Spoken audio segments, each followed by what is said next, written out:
Hi, my name's Caitlin. I'm making a short documentary film and I really have no idea what I'm doing.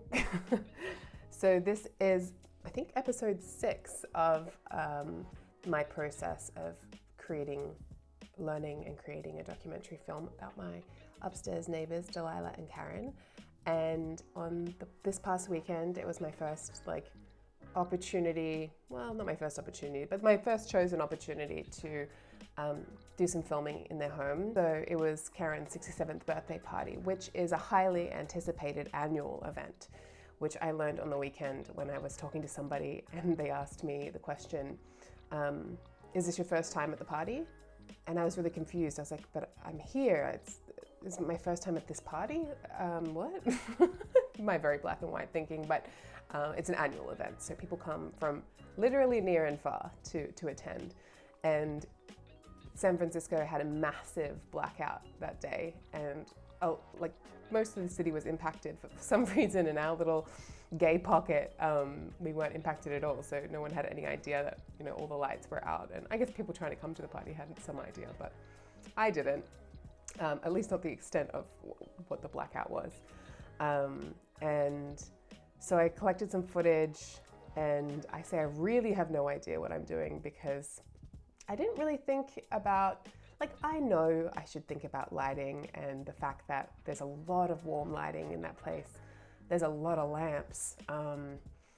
And I should have maybe changed the temperature or the color, the white balance on the camera. But it's hard because on the screen of the DJI, it looks fine. So that's sort of what I was rolling with. And so I was going around and I was sort of interviewing people and getting their stories because the room was filled with so many exes. These are people that have known each other for 30, 40, 50 years and have romantic pasts but are best friends now. And it was really hard to keep all the gays straight. So there were so many names flying around in stories, and then, someone would be talking about a person and then they would walk by and then they would come into the frame and then tell their side of the story about why they broke up 50 years ago. It was very interesting and I had a lot of fun filming. And then when I got home and sort of looked at the footage, I was disappointed that I was so enthralled in the stories that I didn't pay attention to if the microphone had fallen down, or if I I wasn't stabilizing the camera properly because I was holding it and I was just oh my God, tell me more. It was just not a steady shot. And I'll insert some of the clips here. But at the same time, it's kind of okay. I think I can only learn from that experience and maybe take some more time setting up and knowing what I need to set up. So I had some friends that were listening and could see that the mic was falling down or more questions needed to be asked about a certain thing. So it was good to have people helping in that regard. So maybe I'll ask for that again in the future. I think too, though, with the camera being so small and unintrusive, it sort of allows for those more intimate moments and people to feel comfortable just opening up. If I had had a big camera and a light, I think it would have made people more self-conscious. So I'm kind of just rolling with that. Yeah, the footage is a bit shaky, but could it look kind of vintagey? A little bit. And also I think now I've kind of identified people that I would want to know more from. So I can maybe, if they're open to it, use the opportunity to invite them back to have more conversations. But I'm curious that I'm thinking about doing talking head videos with the other better camera. And then how will they go together with these shaky cams moments? Should I have the whole film be the same kind of quality throughout? Or I don't know. I think I need to find an actual film that I want to replicate and go from there. So if anyone has any suggestions for documentaries that are very story-driven, may not be cinematic masterpieces, but kind of hook you in, let me know. I feel like hearing the stories of these people made up for the lack of camera quality on my end. So that's what I'm rolling with. But all in all, I had a really fun time and I really liked the process And I was just thinking, like, people get to do this for a job. Oh, speaking of which, I met a woman called Maureen Gosling at the party, who is like an actual prolific documentary maker, and her friend, who I've forgotten the name of, was also a documentary maker, and they were both there. And I think her latest documentary has like Jane Fonda in it. And so I was like, oh my God, I have so many questions. Obviously I couldn't really ask her too many questions, but it was actually really funny because I think before I met her in that evening, I had been listening and recording people.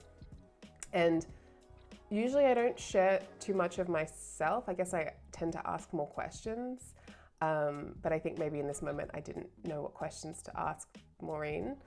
And then I think she's also a listener too. So it's like, I was like, oh shit, now I have to like talk. I have to talk about myself or like try to get her talking because she's probably more accustomed to listening.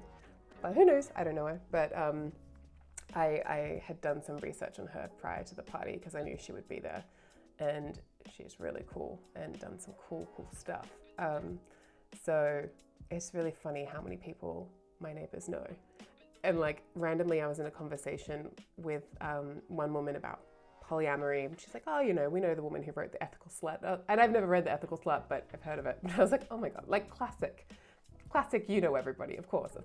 Anyways, I will insert some clips from the evening here, just as a little vignette into the evening, and start thinking about what I want to do with them, because obviously a lot of them went off in their own directions, which was fun and interesting, and there are so many stories that could be told. So I'm like, oh, there's so many like spin-offs or episodes. So yeah, I just need to think about how and when I will use them, and also how I'm gonna like store them and remember what they were. So I need to figure out my kind of archival process and documenting. So I think I need to sit down and sort of go through the clips again and sort of write some points about what really stuck out for me in each of them and where they might link to. I've also been using this platform called Milanote, which is like a documentation program. But you can also like storyboard on it, and you can kind of select different industries, and it builds out frameworks that you can use. So I'll show you that sometime too. Okay, bye.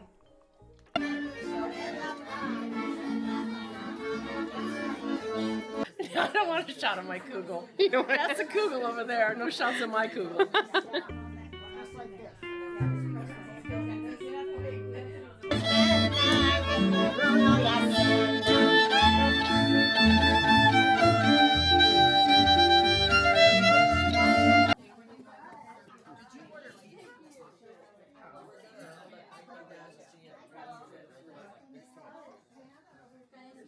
How much I love Karen. Yes. Karen is like one of my favorite people in the whole wide world. That's as much as I can say right now, because I'm going to start crying if I keep talking.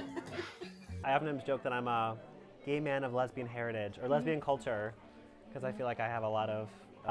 Actually, my ex is here, and we were joking that because I think was it you I who said joked? when you said that you're best friends with your ex. Yeah, that was said it's that very, is so lesbian and I of was you. like, yes, because we are lesbians by extension, or by I don't know, grace or something. I feel so profoundly, if you want to say blessed, to have a queer family. Like you just get to have so many people in your life. You know, a whole host of other people who just become your family, and there aren't as the barriers of, or the boundaries of who counts isn't as policed as much in my experience, and that can open up possibilities for a lot different kinds of kinship and more different kinds of connections that are,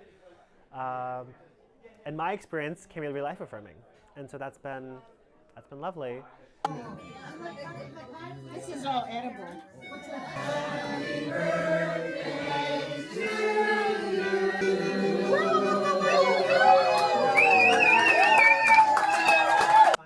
When Karen had her incident, that absolutely pulled us into a very close orbit, and we were right on it. And all of us were very close in both visiting at the rehab center and then coming here and doing exercises and bringing food and all of that. And it made all of us closer to each other and to Karen in a much more daily life kind of way of really taking care of each other, you know? My friend Karen, she is just like such a unique personality. First of all, she has like encyclopedic knowledge of music or about from all over the world, right? You know, just any country or any something you ask her, and she like knows somebody that plays that or ran into that when she was in Istanbul or wherever the hell she was, all over the place. And I think the music is kind of key to it all. You know, like if she had a situation where she couldn't still play music, I think it would have been much harder.